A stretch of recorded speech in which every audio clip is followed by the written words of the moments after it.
Publicis, la valeur du troisième groupe mondial de communication a progressé de plus de 13% sur un an, mais elle évolue en terrain négatif depuis début janvier. Exactement.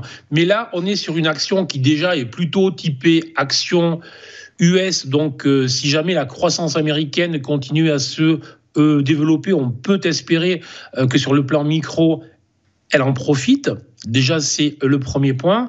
Et après, c'est une action qui avait connu donc un parcours haussier remarquable au printemps, qui depuis en fait en hiver plutôt, et qui depuis le mois de mars, donc depuis le début du printemps de l'année dernière, a évolué dans une large phase de latéralisation entre les 86 et les 106, on va dire très vite.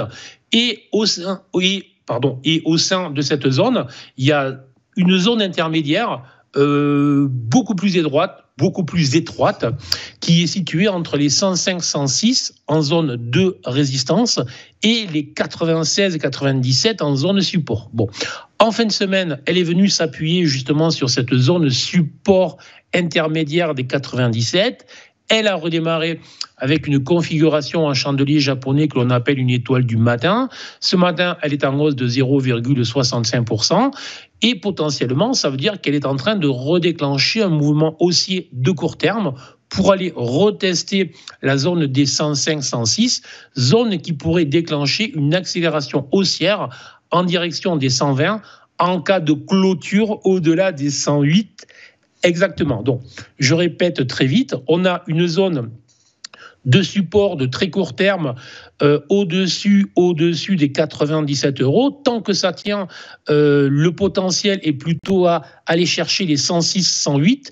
Et il n'y a qu'une clôture au-delà des 108 qui permettra une accélération avec là un potentiel haussier très intéressant qui renverrait l'action largement au-delà des 120. Dans tous les cas, positif pour le moment.